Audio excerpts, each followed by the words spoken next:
nagkaroon ng kapuluhan.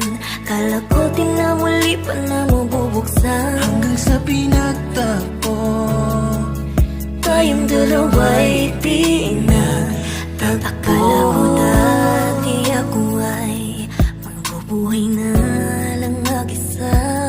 Hindi ko naisip na ika'y matatagpuan.